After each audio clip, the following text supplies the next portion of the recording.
Los presidentes no heredan problemas, se supone que los conocen de antemano, por eso se hacen elegir con el propósito de corregir esos problemas. Culpar a sus predecesores es una salida fácil y mediocre. Palabras de la hoy transversalmente alabada Angela Merkel, que después de 16 años dejará su cargo. Irónico que la aplauden todos, pero ¿todos estarían dispuestos a seguir sus políticas? Es la líder que ante preguntas incómodas anima a la prensa a fiscalizarla más. Es quien ante crisis como la Siria abrió las puertas a 800.000 refugiados por humanidad, pero también por la visión de que regularizados ayudarían a sostener su sistema de seguridad social que envejecía, dinamizarían la economía y pagarían impuestos. Merkel es la canciller que combatió el populismo de izquierda y de derecha y que cuando fue necesario optó por la impopular pero responsable austeridad. La que en pandemia instó a seguir los consejos de la ciencia. Pudiendo quedarse en el poder, decidió partir. Es la que se declaró feminista y que dijo que todos y todas deberíamos serlo. Los que la aplauden, ¿la imitarían? Por cierto, está lejos ella de ser perfecta y entregar un país de sueños, ¿no? Pero sí, esta nación que ha sabido navegar crisis enormes es mejor que antes de su mandato y sobre todo los alemanes han tenido una líder que ha sabido pedir perdón y reconocer que se equivoca. 60 millones de ciudadanos no le dieron la victoria a su partido, pero el 70% valora a Merkel y hubiera votado por ella, muchos o buena parte también, hubiera votado por ella si se repostulaba. Alemania, sin Angela Merkel, comienza Conexión Global.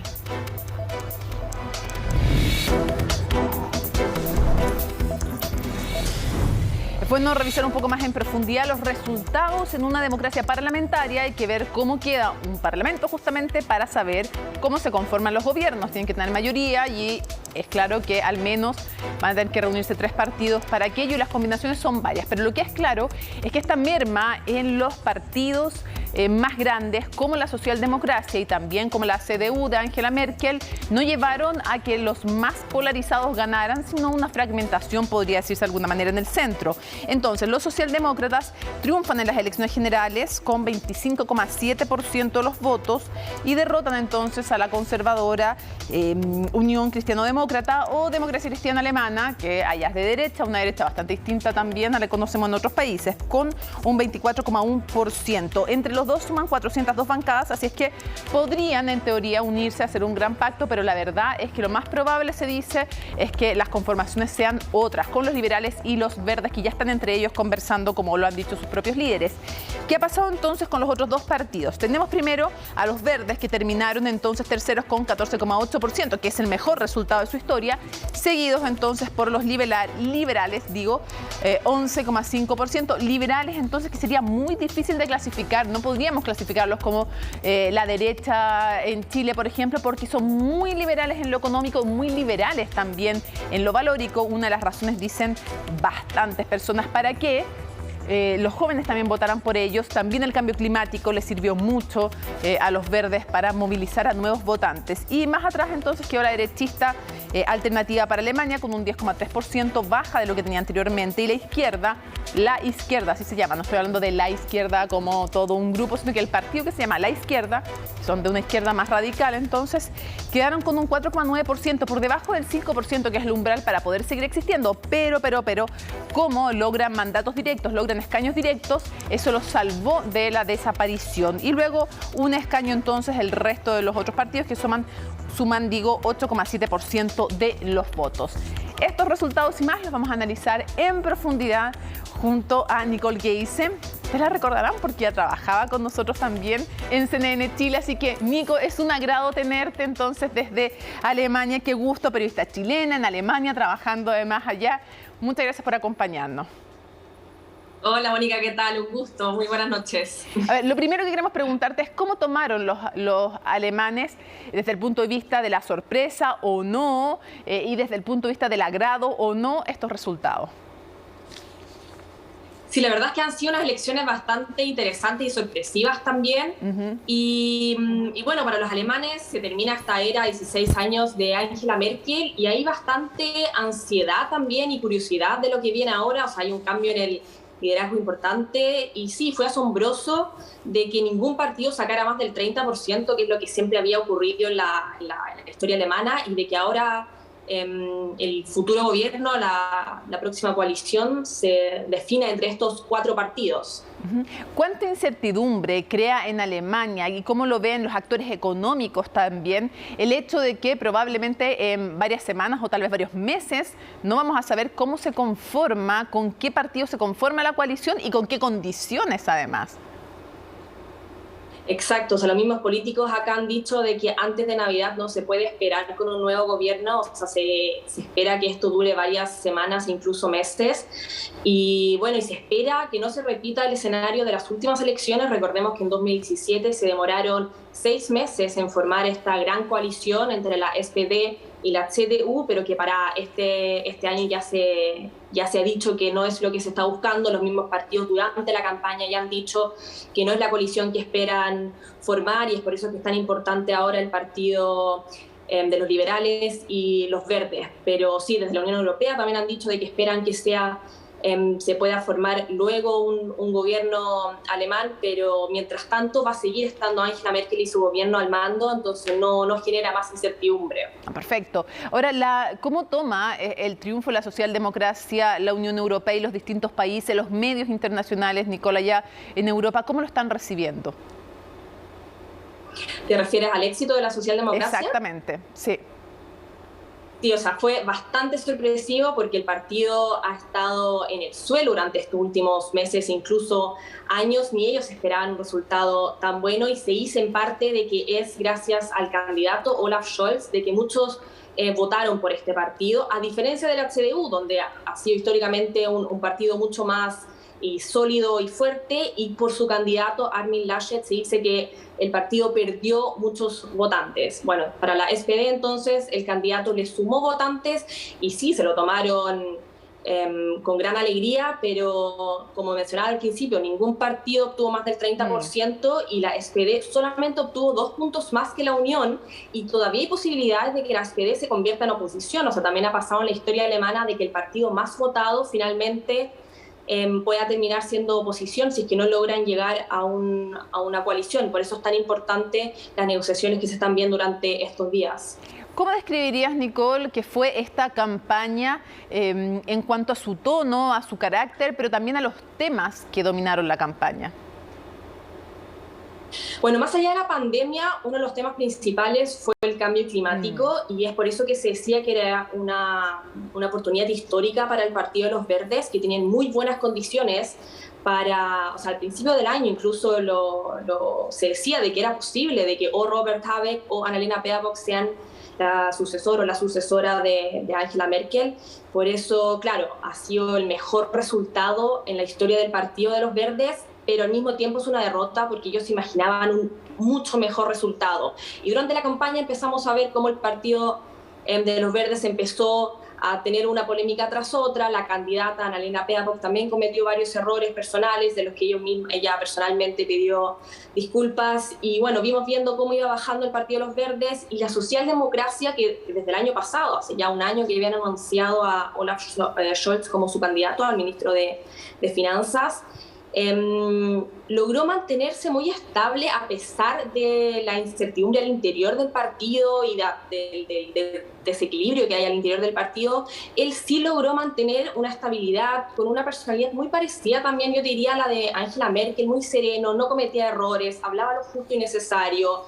No llamaba mayormente la atención en muchos debates o apariciones televisivas, pero ni positiva ni negativamente, o sea, no generó mucha polémica, se fue manteniendo estable. Y bueno, y a diferencia de la Unión, de la CDU con la CSU, el partido de Angela Merkel, su candidato Armin Laschet, que no es muy querido, de hecho también se demoró mucho en decidir de que sea él el candidato y no Markus Söder, como también se decía al principio. Entonces, sí, fue cambiando bastante el escenario, diría, desde que partió la campaña hasta ahora, estos últimos días. A los jóvenes que fueron a votar en los medios, en las conversaciones, en las redes sociales, ¿cuáles eran los temas que los motivaban? Aparte, evidentemente, me imagino, del cambio climático, porque hubo muchos que se decidieron ir a votar y que antes no participaban. ¿Cuáles eran los temas relevantes para ellos y cuáles son los desafíos de esta nueva Alemania? Sí, como tú dices, el cambio climático, y el otro gran tema es la digitalización, que se dice que ahí Angela Merkel deja un vacío en Alemania y que el próximo gobierno se tiene que hacer cargo de modernizar el Estado, disminuir la burocracia, de que ese es el gran tema, no sé, por ejemplo el internet también acá, aunque sea primer mundo, en los trenes uno pierde la señal de inmediato. Y también en general la burocracia, se dice que el Estado se tiene que modernizar urgentemente, y sí, yo te diría que la digitalización y el cambio climático son los grandes desafíos del próximo gobierno y las principales inquietudes también principalmente de la gente joven en Alemania. ¿Y los perdedores cómo reaccionaron, Nicole?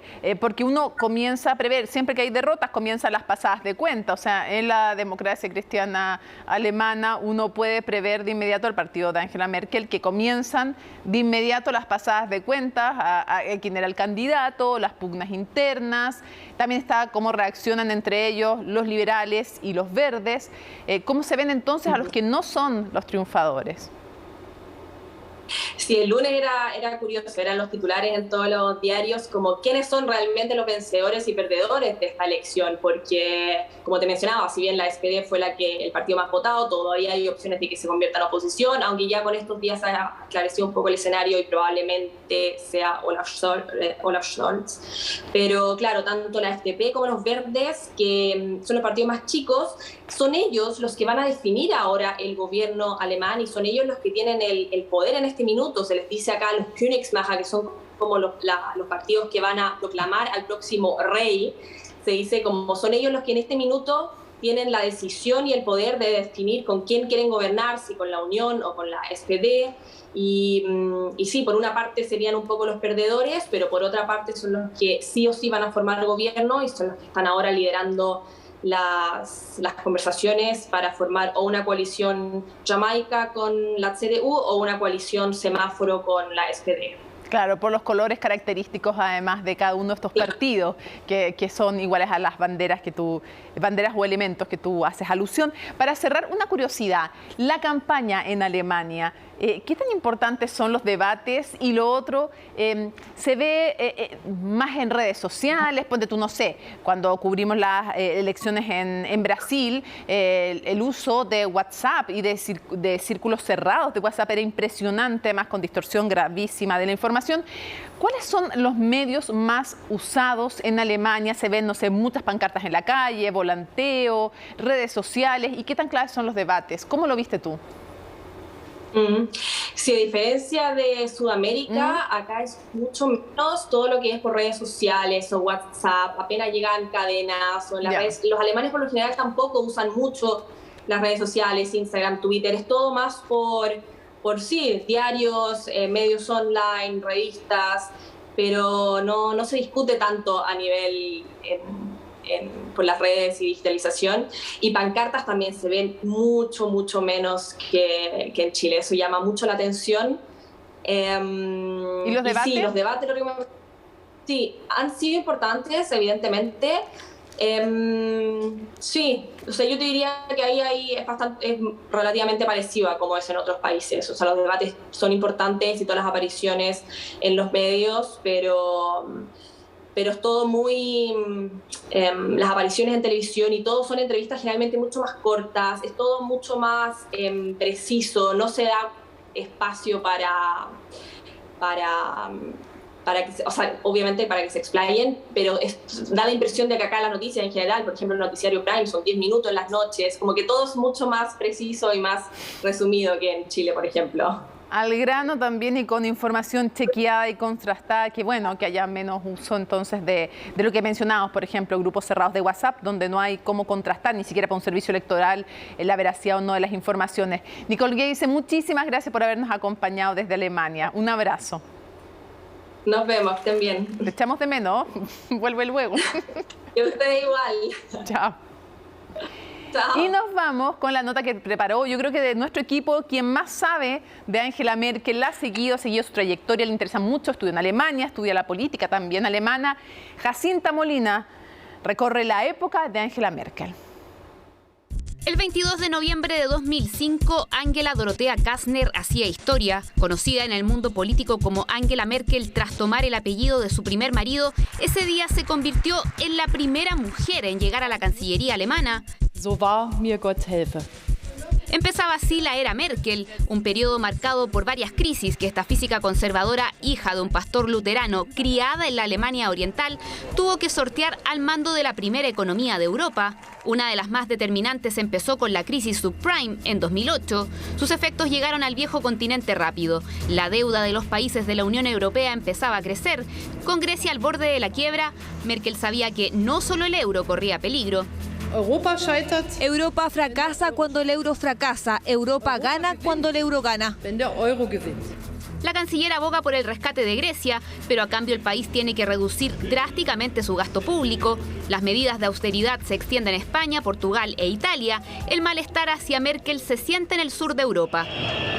La eurozona se salva y la Alemania de Merkel se convierte en líder de facto de la Unión Europea. En 2013 inicia su tercer mandato respaldada con el gran triunfo de la Unión Demócrata Cristiana en las urnas. Hasta ese momento Merkel se las había arreglado para eludir cualquier tema que polarizara la agenda de su gobierno. Era su estrategia, pero no duraría para siempre. Estamos enfrentando tiempos difíciles porque nos van a deportar. A veces la política es dura. Si les decimos a todos que pueden venir y todos vienen, no podemos manejar eso. Algunos tendrán que regresar. La canciller que salvó al euro con una mano dura ahora hacía llorar a una niña que pedía asilo en televisión. La imagen dio la vuelta al mundo. Para 2015 la guerra en Siria y otros conflictos forzaban el desplazamiento de millones que llegaban a Europa. Algunos centros de refugiados en Alemania son atacados por grupos extremistas. Merkel visita uno de ellos y percibe la tensión. Tolerancia cero para quienes cuestionan la dignidad de otros. Tolerancia cero para quienes no tienen la voluntad de ayudar. Fue el inicio de la política de puertas abiertas de Angela Merkel y el fin de su estrategia de no polarización. La canciller mostraba una respuesta solidaria y humanitaria que sorprendía al mundo al acoger a más de 1 millón de refugiados. Podemos hacerlo. Pero su política genera roces con otros líderes europeos y en la CDU el tema también empieza a incomodar. El rechazo de grupos xenófobos es capitalizado por la extrema derecha, que comienza a crecer sobre todo en el este del país. El partido de Merkel pierde respaldo entre los más conservadores, que la acusan de izquierdizarse. Presionada, la canciller recurre a Turquía para contener el flujo migratorio. Eso disminuye el número de peticiones de asilo en Alemania, pero el efecto político ya estaba ahí.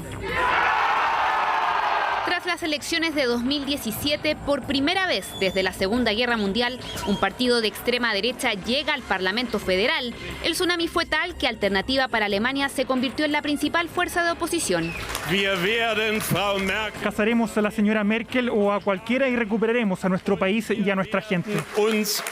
Así iniciaba su cuarto periodo, uno que no estaba en sus planes originales, pero algo al otro lado del Atlántico lo cambió todo. Right now, a historic moment. We can now project the winner of the presidential race. CNN projects Donald Trump wins the presidency. La mirada mundial, ahora sobre Merkel, comienza a ser llamada la nueva líder del mundo libre. Dicen que fue durante su última visita como presidente a Alemania, días después del triunfo de Trump, que Barack Obama le pidió ir a una nueva reelección. Durante sus 16 años como canciller, Merkel conoció a 4 presidentes estadounidenses. Desde el principio fue evidente su difícil relación con Trump. Al menos tenemos algo en común, quizás. Así compartió con varios líderes, pero hubo uno que siempre estuvo ahí. La relación con Vladimir Putin es tan compleja como la diplomacia entre sus países. En 2018, Angela Merkel toma la decisión de dejar el liderazgo de su partido y no postular a un quinto periodo, pero antes de abandonar el poder debe enfrentar una última crisis, la peor pandemia en un siglo.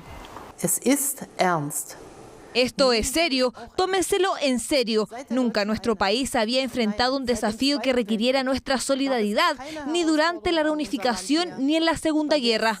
Alemania resiste con éxito la primera ola, pero los casos aumentan después y el blanco de los grupos extremistas ahora son las medidas sanitarias. ¿Puede dejar el cargo con la conciencia tranquila? Sí, creo que hice mi aporte. Quizá eso explica la inquietud que ya empiezan a sentir los alemanes, más aún después de la última elección en la que su partido obtuvo el peor resultado en la historia moderna, pero en esta oportunidad y por primera vez en casi 2 décadas, resolver esa crisis ya no estará en las manos de Angela Merkel. Donde viajamos hasta Berlín, solo para contactarnos, no es que nos vamos a ir nosotros a Berlín, solo para contactarnos con Diana Luna, analista internacional y asesora para América Latina de la Fundación Friedrich Naumann para la Libertad. Muchísimas gracias por acompañarnos en Conexión Global.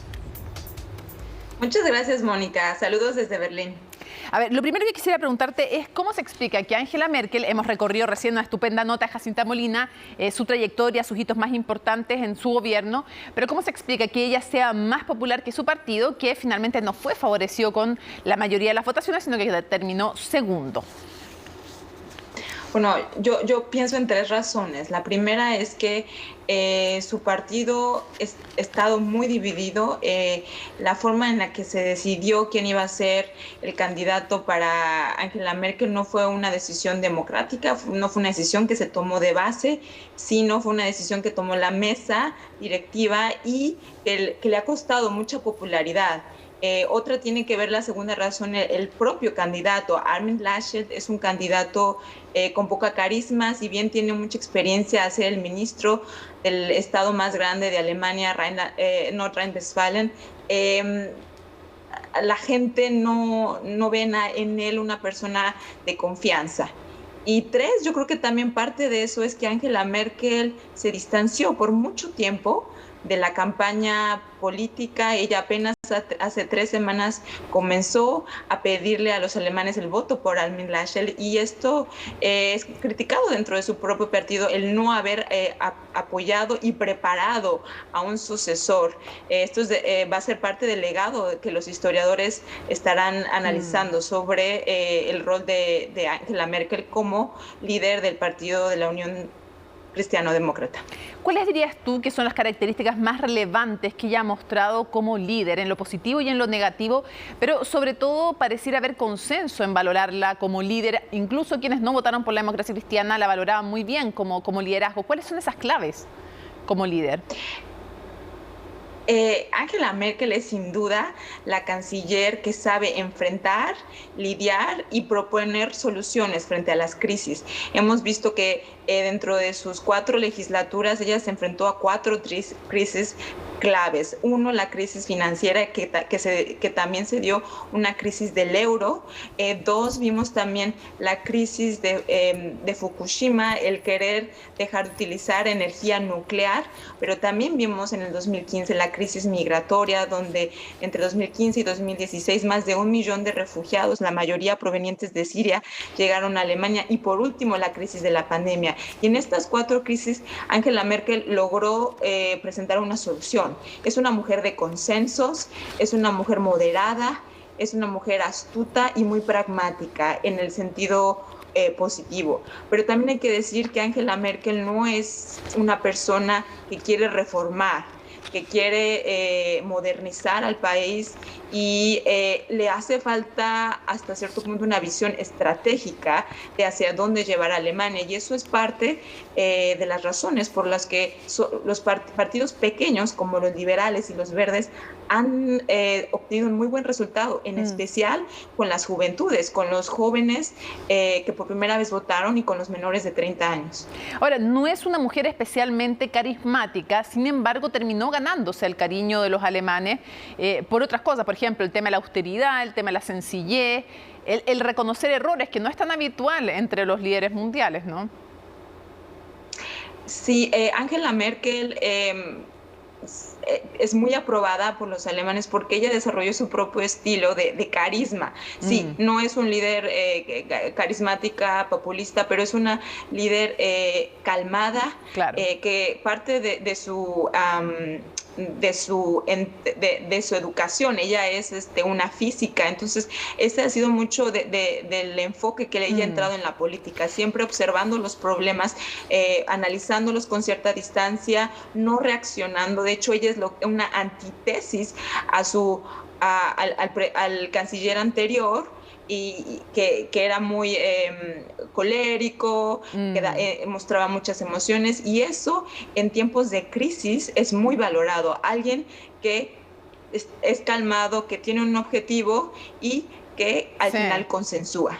Sí, y que además tuvo ciertos antónimos en otros liderazgos mundiales que sirvieron como para apreciar más ese tipo de liderazgo frente a un Boris Johnson en la pandemia, por ejemplo, o un Donald Trump. Pararse con calma, pero con fuerza fue, dicen muchos, bien relevante. Me gustaría preguntarte en qué crees que cambió el país, Angela Merkel, y en qué quedó al debe. Mira, una de las cosas importantes es que ella normalizó la presencia de las mujeres en la política alemana. Ella mostró que ser mujer no es ningún impedimento y que se puede llevar a cabo una muy buena, un muy buen gobierno.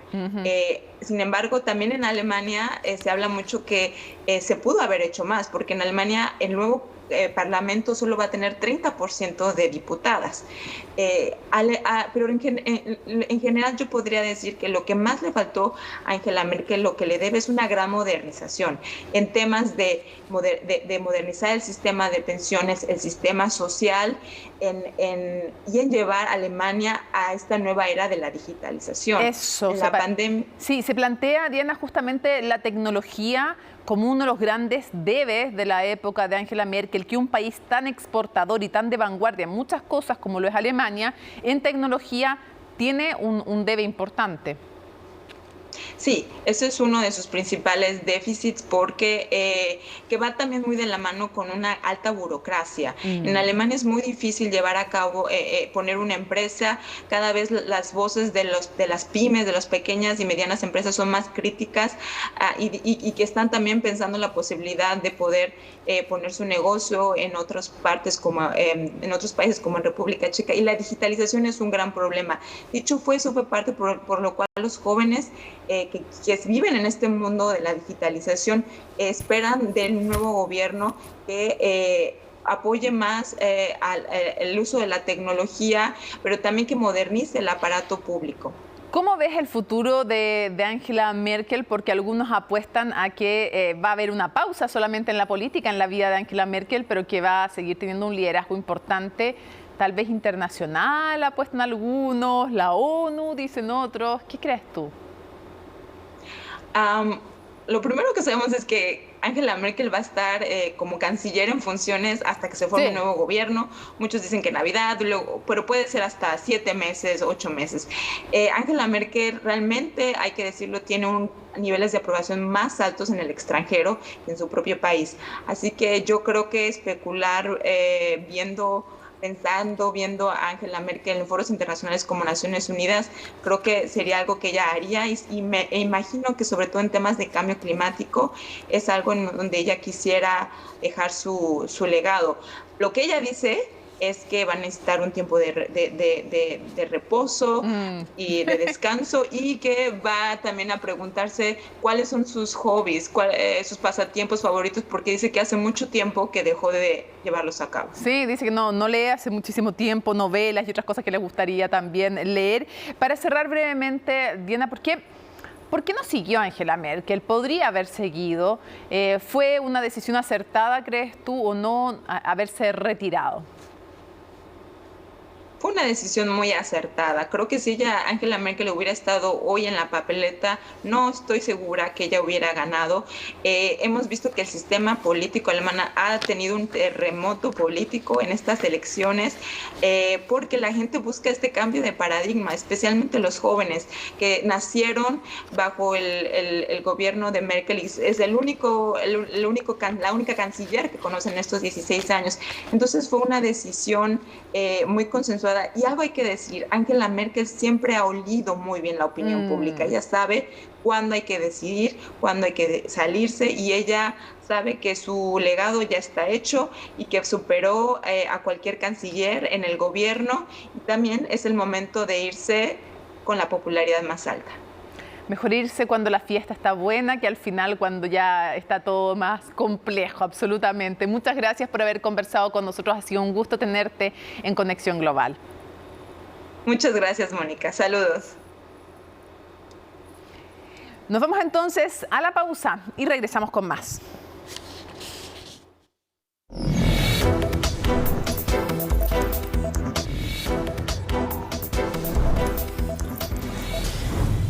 Y volvemos para seguir profundizando en esta Alemania de Angela Merkel y qué significan los resultados de las elecciones, no solo para ese país, sino para Europa.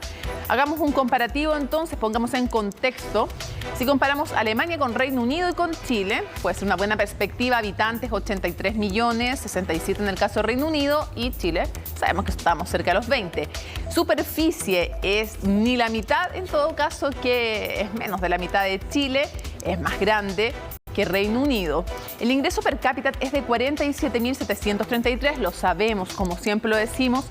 Estos promedios, en el caso de Reino Unido, de 40.447 y en el caso de Chile, 14.772, muy lejos de estas otras dos grandes potencias, son promedios. Eso esconde gente que gana mucho más y gente que gana mucho menos.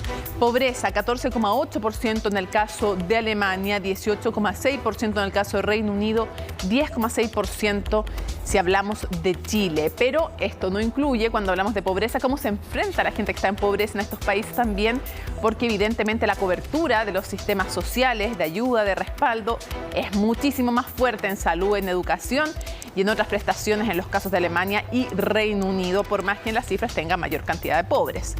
Crecimiento, bueno, ojo, que esto es el año 2020 y todos los países decreciendo, un 4,6% en el caso de Alemania, un 9,8% si hablamos de Reino Unido, un 5,8% contexto de pandemia, contexto de crisis global. El desempleo en el año 2020, 4% para Alemania, 5,1% en el caso de Reino Unido y 11,5% en el caso de nuestro país. Cifras que nos ayudan a comparar, pero vamos a seguir profundizando con un gran entrevistado.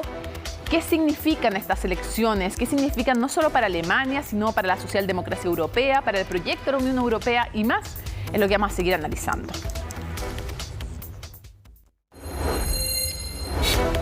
Ya, estamos listos junto a Cristóbal Rovira. Bienvenido, Cristóbal. Hola, ya lo conocen, es habitual de la casa, pero igual lo presento con todos sus títulos. No voy a escoger alguno porque si no nos quedamos hasta el final del programa. Profesor titular de la Escuela de Ciencia Política de la Universidad Diego Portales, investigador asociado del Centro de Estudios de Conflicto y Cohesión Social, COES, doctor de Ciencia Política en la Universidad Humboldt de Berlín y además coautor de varios libros que tienen que ver sobre populismo con Carl Schmitt. Y yo lo agrego, para que no te dé vergüenza, uno de los hombres, diría yo, de los intelectuales que más sabe sobre liderazgo, sobre populismo y específicamente más sobre Alemania. Ya, muérete de vergüenza, pero no importa. Primero, hablemos de los resultados de esta elección para que salgas del trance. Crisis en los extremos, porque aquí no hay en el fondo, o sea, hay desgaste, lo sabemos, lo hemos conversado a lo largo del programa, de los dos grandes partidos de la democracia cristiana, que ya es más bien de derecha en Alemania, y de la socialdemocracia, es cierto, con un revivida, pero está bien, pero eso no significó que se fortalecieran los extremos. No, efectivamente creo que el resultado lo que muestra, y se ve efectivamente si uno ve los datos, es una tendencia que es bastante global y acentuada en Europa, que es fragmentación del espacio político. Tenemos muchos partidos, a algunos les va un poco mejor y un poco peor, pero nadie se lleva un número muy grande del electorado. Y lo otro que también se muestra es una suerte de crisis, muy fuerte la palabra, pero decir que los partidos más grandes, el Partido Socialdemócrata y el Partido Cristiano Demócrata, son más chicos de lo que han sido históricamente, claro. Y eso genera desafíos de gobernabilidad muy importantes, lo cual se traduce en el caso de Alemania de que necesariamente el próximo gobierno va a necesitar a 3 partidos al menos para formar una coalición, lo cual dificulta el proceso de formación de coaliciones, lo cual es bastante nuevo para el escenario alemán. Antes de que hablemos de esas posibles coaliciones, porque hay como, no sé, hay muchas posibilidades de combinación, ¿no? Porque este es un sistema parlamentario, por lo tanto tienen que lograr juntar bancas en el Parlamento para llegar a esa mayoría necesaria para tener la Cancillería. Acá la Cancillería le decimos al Ministro de Relaciones Exteriores, allá en el fondo es a quien dirige el gobierno, ¿no? ¿Qué pasó con la derecha más extrema? Lo que pasa en Alemania es lo mismo que sucede en muchas otras partes del mundo, de que la derecha se está fragmentando en 2 bloques. Una derecha más tradicional, que en el caso de Alemania sería el Partido Cristiano Demócrata, y una derecha radical. La derecha radical perdió en votos, en el sentido que hoy día obtuvo un poquito más del 10% de los votos, la elección anterior obtuvo cerca del 15% de los votos, pero esa derecha radical hoy en día es más radical que la derecha anterior, y eso explica parte del problema. Como esa misma derecha se radicaliza, no logra aumentar su caudal de votos, sino que más bien lo reduce, pero mantiene una agenda que inclusive es más radical de la que tenía antes.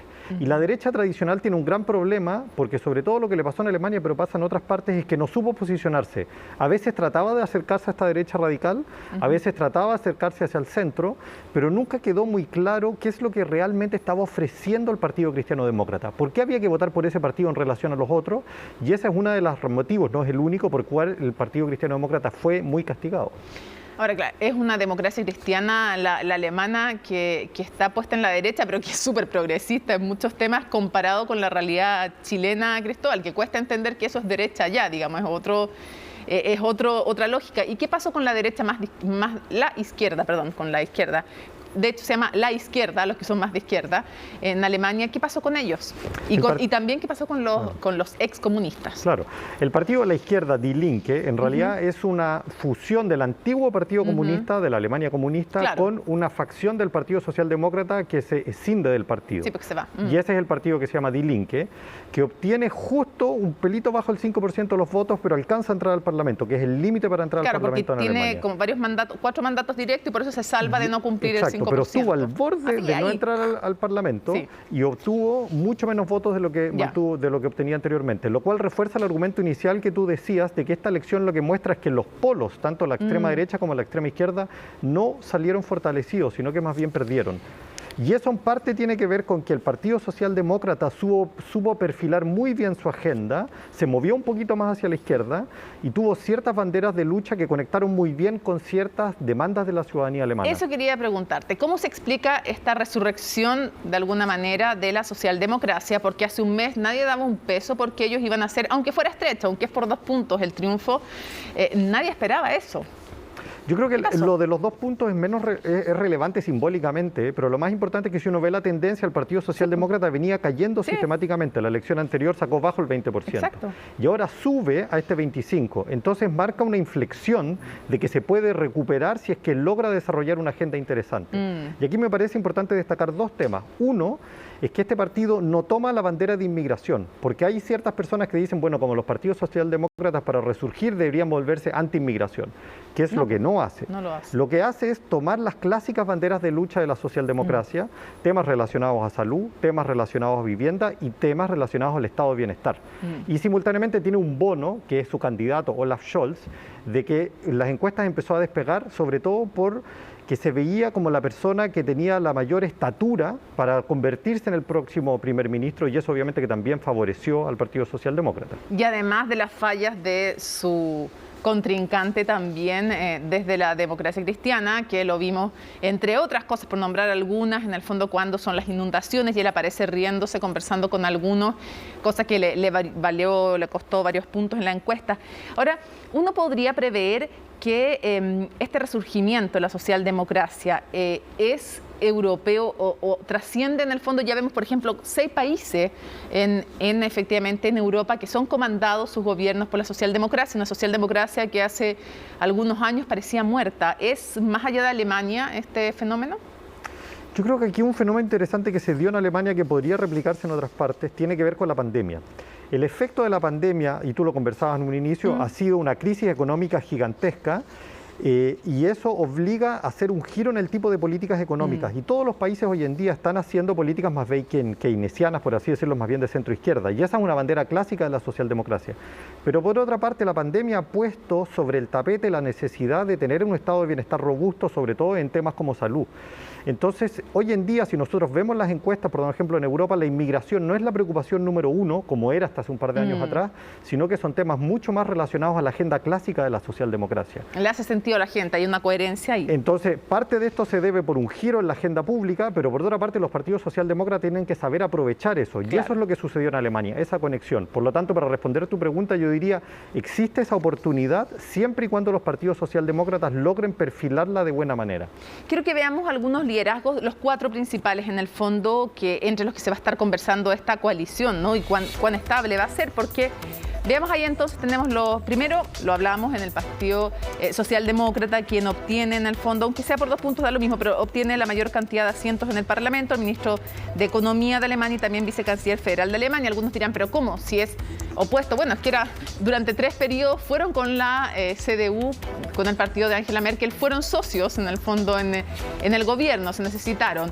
Y ahí está entonces Laschet, el que sale segundo, en el fondo era el presidente del partido de Angela Merkel, de la Unión Cristiano-Demócrata, que es como la democracia cristiana acá, pero allá está ubicada más bien en la derecha, a pesar de políticas mucho más progresistas que otros que tienen acá. Después tenemos entonces a una mujer, Annalena Baerbock, de los Verdes. Y interesante, porque ella le dio un impulso muy fuerte. En algún momento llegó a estar con su liderazgo sobre los otros candidatos. Y después tenemos a Christian Lindner, el Partido Liberal. ¿Y por qué es interesante mirar estos dos liderazgos, Cristóbal? Porque lo sabemos, ellos dos son necesarios. ¿Podría la socialdemocracia pactar con la CDU? Claro, podría en teoría, pero bajo el liderazgo ahora de la socialdemocracia. Pero otros dicen que es más posible verdes y liberales con la socialdemocracia. ¿Cómo crees que y cuánta estabilidad le da la combinación que se arme finalmente? Porque es súper importante no solo quién gana, sino con quién gobierna. Efectivamente, yo creo que lo primero es que las negociaciones van a ser muy duras y van a tardar mucho tiempo. Es habitual, es una Alemania más. Sí, pero yo creo que una tendencia que se está viendo en Alemania y en Europa es que cada vez es más difícil y que toma más tiempo de lo normal. Hay algunos analistas que dicen que podría estar a fin de año, otros son escépticos y dicen que nos vamos a pasar al próximo año. Si pasa eso, Angela Merkel lograría el último récord que le falta, que es ser la que más tiempo estuvo en el poder. Yo creo que es muy probable que lo logre, porque creo que va a tardar tiempo. Volviendo a tu pregunta, aquí hay distintas constelaciones posibles. En la aritmética, efectivamente, podrían volver a gobernar los socialdemócratas con los cristianodemócratas, pero yo creo que es algo que no los beneficiaría a ninguno de ellos. ¿Por qué? Porque el Partido Socialdemócrata sería el que logra acceder a tener el canciller, pero mantiene el mismo tipo de coalición, y en realidad la votación fue un castigo al Partido Socialdemócrata, al Partido Cristiano-Demócrata, que perdió casi 10 puntos. Por lo tanto, armar una coalición con ellos no les conviene a los por eso es que dice su líder, en el fondo, por eso es que Scholz dice, no, tienen que irse a la oposición. Exactamente, y llegó el tiempo de armar un nuevo tipo de gobierno. Y por lo tanto, la opción más lógica sería, como tú decías, con los verdes y con el Partido Liberal. Pero el Partido Liberal, expliquemos que es un partido que es súper estricto en lo fiscal, que es más liberal, pero de derecha, digamos, o sea, que ahí no sé qué. Es que, ojo, el Partido Liberal es curioso en la lógica chilena, exacto, porque es muy liberal en temas económicos y es muy liberal en temas culturales, por lo tanto está a favor de matrimonio igualitario, por dar un ejemplo, pero simultáneamente es muy liberal en temas económicos, por lo tanto quiere bajar los impuestos. Claro. Y eso genera un choque con la agenda del Partido Socialdemócrata, pero también con la agenda del Partido Verde, porque el Partido Verde, una de sus banderas de lucha, es que es necesario repensar la política económica en el país para fomentar las energías renovables, por dar un ejemplo, y eso va de la mano con subsidios del Estado, por dar un ejemplo, lo cual no quiere el Partido Verde. No, porque además es más estricto, en la austeridad fiscal es más estricto los liberales que los verdes. Y además lo que quieren es reducir la cantidad de impuestos que pagan los ciudadanos, y lo que quiere tanto el Partido Verde como el Partido Socialdemócrata es subir la carga impositiva, sobre todo de los ciudadanos que tienen mayor cantidad de ingresos. Por lo tanto, la formación de esta coalición no es en absoluto simple y por lo mismo es que yo creo que va a llevar semanas y meses de negociaciones muy arduas y que además tenemos que decir de que no solo un tema de que se pongan de acuerdo los líderes, sino que las bases de esos partidos de alguna manera la tienen que legitimar. Y por lo mismo yo creo que las coaliciones van a ser difíciles y no sabemos hasta último minuto si van a poder llegar a lo lógico que sería esta coalición entre el Partido Verde, Liberal y Socialdemócrata. Porque además ahí sí se leen los programas y todo queda escrito además. Los pactos son súper detallados, estos pactos de coaliciones, no son así de palabra nomás. Cristóbal, ¿cuánto va a cambiar la Unión Europea? Porque se decía, esta no es una elección solo alemana. O sea, Alemania es la locomotora de la Unión Europea, tenía un liderazgo muy importante. ¿Cuánto influye el triunfo de la socialdemocracia, pero también con quién haga coalición y en qué temas en la Unión Europea? A ver, yo creo que el primer cambio es simbólico, porque Angela Merkel es una figura de mucha estatura que le ha dado mucha estabilidad tanto a Alemania como a la Comunidad Europea. Por lo tanto, la desaparición de ella genera como una suerte de vacío y viene la pregunta, ¿quién va a ser capaz de llenar ese vacío? Si efectivamente Olaf Scholz termina siendo el primer ministro, es una persona también de gran estatura, de mucha experiencia política, por lo tanto yo creo que él va a seguir jugando un rol determinante en la política europea. Pero como tú bien dices, va a importar mucho con quién forma la coalición. Si el Partido Verde logra entrar a la coalición, que es muy probable, en conjunto con los liberales, el Partido Verde va a presionar por hacer un giro hacia una política diferente a la que ha venido llevando Alemania, y al ser Alemania el motor económico de la Comunidad Europea, eso puede tener implicancias bastante interesantes, sobre todo en la temática medioambiental. Entonces yo creo que si efectivamente el Partido Verde logra entrar, que su bandera de lucha es el tema del medio ambiente, eso puede implicar un giro interesante en el mediano y en el largo plazo para la política europea. Y bueno, o sea, tan destacada es Angela Merkel que era dupla con Sarkozy, pero se hablaba de Mercosí. De hecho, en algún minuto siempre la dupla con Francia ha sido importante, evidentemente, capaz que ahí Sarkozy, o sea, en su minuto fue Sarkozy, pero ahora puede ser Macron, puede aprovechar de alguna manera ese vacío. Pero te pregunto también, ¿cómo puede cambiar la política exterior? Porque era bien pragmática también Angela Merkel en su política exterior, pero hay cosas que definir en la Unión Europea. Migración, por ejemplo. Merkel se enfrentó igual con ellos en el tema migración, lo sabemos. Hay que definir políticas fiscales. Hay que definir también cómo se para la Unión Europea frente a China, frente a Estados Unidos.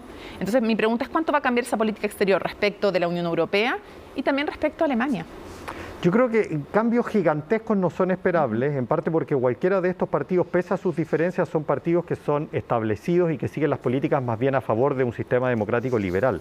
No obstante, van a haber diferencias. El mismo hecho que hablábamos del Partido Liberal. Christian Lindner dice que si él llega al poder quiere ser el ministro de Finanzas.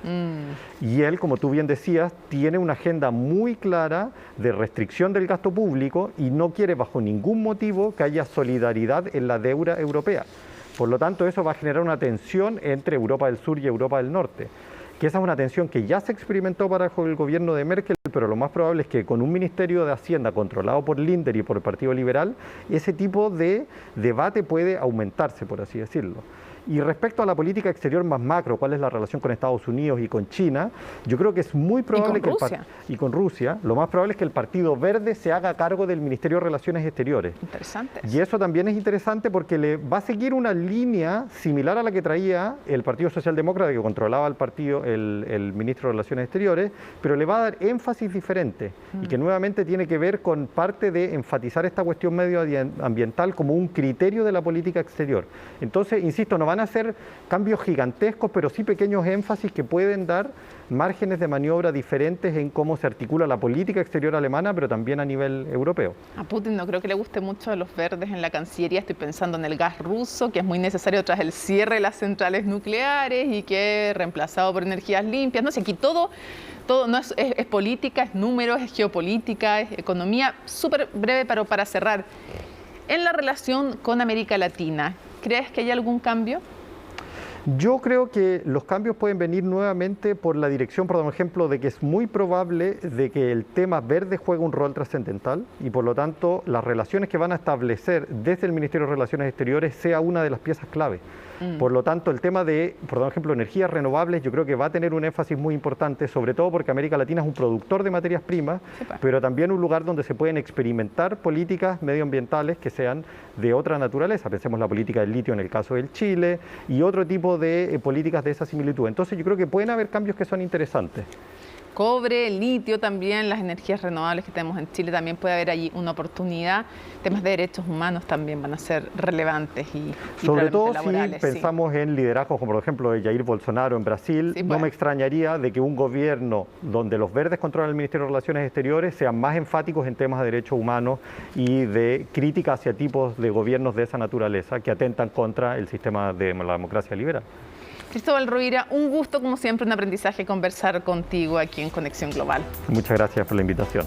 Además, está muy famoso. El otro día te vimos en Influyente, ¿eh? Sí, te vimos con Paula Escobar, con nuestra compañera, que además la queremos mucho. Así que felicitaciones nuevamente.